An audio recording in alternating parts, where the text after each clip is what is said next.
Point and Click Productions, Portland Mindfulness Therapy, and I, your host, Joe Reinwein, licensed psychologist, bring you today the next in a series on Buddhism, a video or perhaps two on the topic of impermanence. I still have not looked up whether that's anatta or anicca. I think I'm just absolutely stubborn on that point. I'm going to leave that ambiguous. You can look it up. Is it anatta, anicca? You say anatta, I say anicca. You say ciabatta, I say, I don't know. Anyway, impermanence. Whatever it is, it's going away.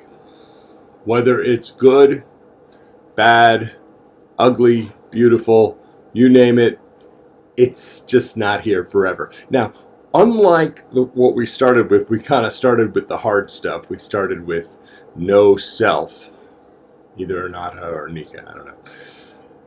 No self for a couple of videos, and now we're going to tackle another one of the fundamental three concepts, if you will, of Buddhism, or observations that are central to Buddhism, that of impermanence. That everything, in the words of one of my teachers, everything that we experience arises, persists, and then disappears.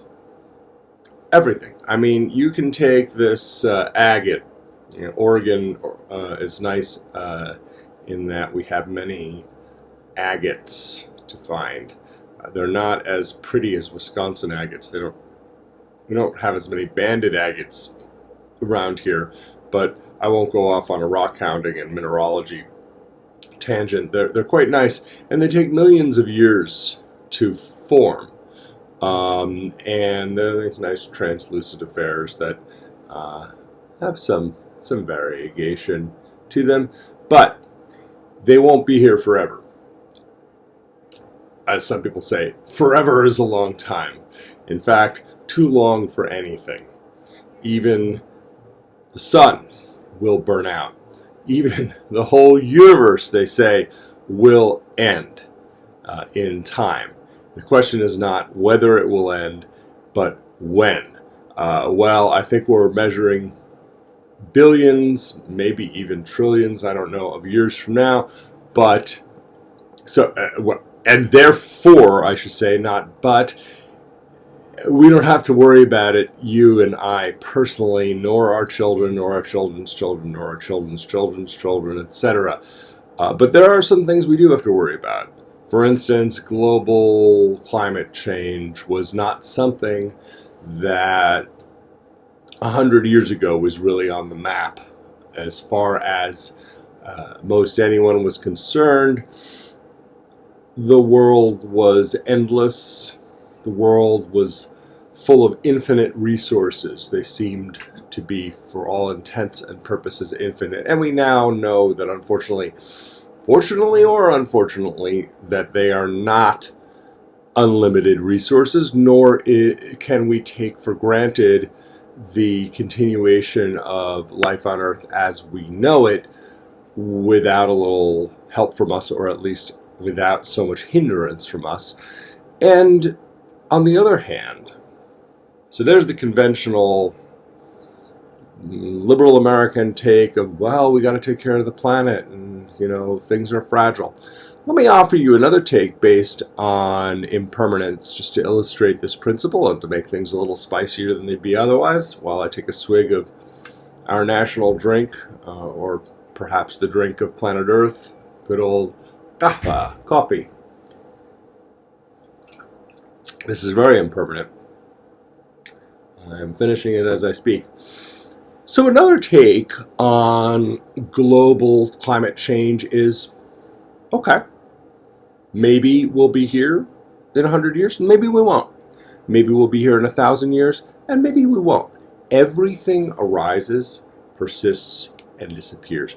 And as I said, or started to say, while no self is pretty subtle thing to understand, impermanence is bloody obvious.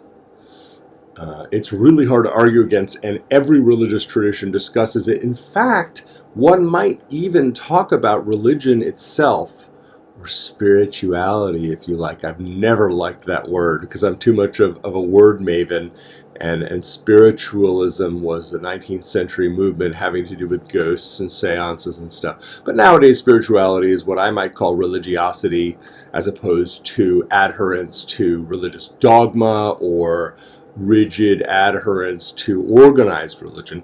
But again, maybe I'm making things too complicated. All spiritual traditions seem to deal with, in some way, this fact that nothing's permanent. So back to the environment, yes, we may lose many, many species. And yes, I would like not to do so, and I would like preservation efforts, conservation efforts, environmental efforts, if you will, to proceed apace. But it's just a matter of scale. We can refrain from destroying our environment or trying to do so more slowly, but actually you can't destroy the earth. It's a big piece of rock with a lot of minerals. It's going to keep spouting forth life unless we really poison it, like we used to fear. My generation feared global thermonuclear war, which might poison the surface of the planet for thousands of years to come if it were to happen.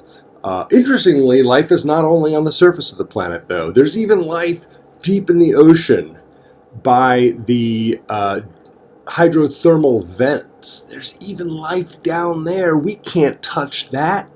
Can't touch that. We can't destroy that. That's way beyond the stupidest things we could possibly do. Won't affect, as far as I know, life at the geothermal vents. It will, however, come to an end at some point. And an end is temporary. I quote rock and roll musicians quite a bit, which is one reason I started a whole separate series on rock and roll. And one relatively obscure guy that I've quoted a couple times here and elsewhere, Robin Hitchcock, has a song called Nothing about the generativity of the universe. At least one line says something like, I don't care if my hair turns gray or if the stars should fade away, 'cause they'll fade back again someday, or it ain't nothing. Well, nothing, it turns out, is generative. So this business of the temporary nature of all things, the ephemeral nature of all things, is not all bad news. On the one hand, everything we love will disappear. On the other hand, everything we hate will disappear too.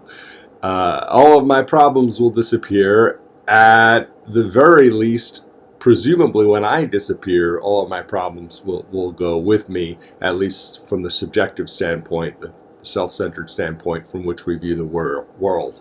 How am I doing for time here? Oh, not too bad. We're 8.5 minutes in. What are some ramifications of a deepening understanding of the temporary nature of all things, of impermanence? Well, it turns out that both the Western philosophical tradition, especially the continental tradition that has traditionally been based on the European continent and nowadays is all over the world, but exemplified by, for instance, existentialism, and then after that, the postmodern philosophers and deconstructionists. What was I going to say? Oh, yeah. They and Buddhists agree that a life lived fully conscious of impermanence is a better life. Why? Well, if we are aware that all things are impermanent, if we are aware that we will die, and that all those we love and hate and feel indifferently about will die, there's a tendency to be less petty.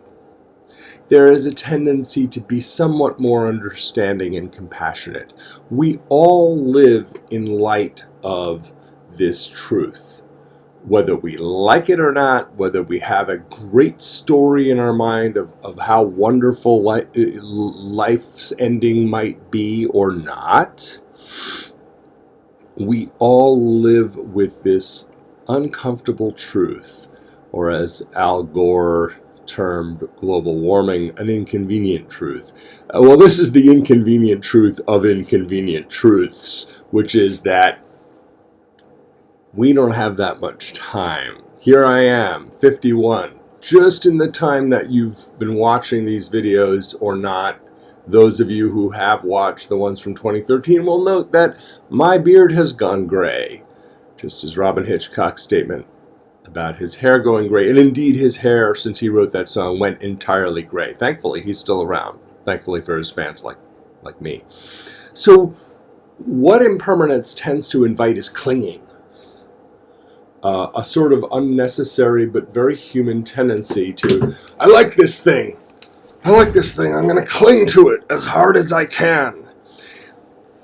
Okay, and there may be some practicality to that, like if there's something vulnerable, not so much like this cheap imitation clock, it's a real clock, but imitation wood and so forth, we might defend something that we love, and that might be worthwhile.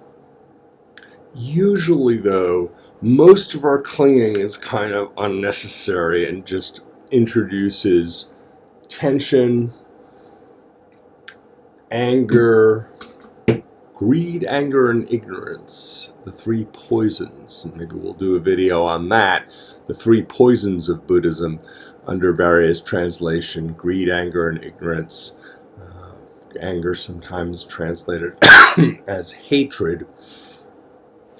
These tend to be fed by a rejection of the obvious that all things will disappear, or in the words of the Buddha as quoted by scriptures as his last words, all composite entities are subject to decay. Strive diligently, meaning strive diligently to awaken, to manifest authentic being. All composite entities are subject to decay. Strive diligently, my disciples. Such is said to have been the last words of the Buddha. So all composite entities, well, that's everything we really know. All entities are composite, as we know from the standpoint of physics. We have atoms. One of my faithful viewers pointed out, even matter, even something as hard as this, that if I whack against my head a lot, it's going to really hurt. And also if I drop it, it's going to clatter and be a nuisance to find. All composite entities are made of particles that in themselves are made of particles, and the whole mess is mostly empty space. Now, that won't matter if you're not mindful walking across a busy street like here in Portland, Burnside Avenue, and you get slammed into by a truck. It doesn't matter. That's mostly empty space. You're still going to have the consequences of compression of these highly composite cells at a high velocity, or at a very high rate of deceleration of those cells is going to cause them to burst, and it's going to cause problems for us if we value our continued existence. So the fact that everything's made of empty space is kind of cool to note, that the subjective experience of meditation, as we talked about in the prior videos on no self, will tend to lead eventually towards a subjective and very real, in that sense, experience of the spaciousness and, in a sense, the emptiness of our being. Hopefully, that leads also to a sense of the interconnectedness of all things, which is part of what Buddhists mean by emptiness. Well, the fact that matter is mostly empty is kind of cool to note philosophically, but it not really that much part of our experience. This is empty, and so is my head, but it still kind of hurts when I hit it. But it ends. All composite entities are subject to decay. This is real interesting stuff in that the Buddha was a philosopher, a practitioner of philosophy, of lived, embodied philosophy, if you will. Some people say, it's not a philosophy. Okay, whatever. It is what it is. But it falls in the category... Look, the Greeks were pretty serious about their philosophy. They tried to live it, many of them, the ancient Greeks, and sometimes they'd kill each other over disputes. So, mere philosophy, I love that. People in my country like to talk about philosophy as if it weren't important, or actually, I would view philosophy as the single most important topic you could possibly study. So there's just another one of my little opinions thrown in there, and a little dig at something I don't like. But it's impermanent. All of it is impermanent. My irritation is impermanent. Your irritation at my irritation is impermanent. This video is impermanent. You are impermanent. All things are impermanent. And as we sit with that longer, for more years, with more seriousness, in some traditions we remind ourselves every day of the impermanence of things. It tends to seep into our psyche, and it tends to make us what most people would regard as better people. More reality-oriented, more practical, more kind, and more appreciative of the time that we have. And I think the time that I'm taking, of yours and mine, probably needs to end right around now. Until next time, be well.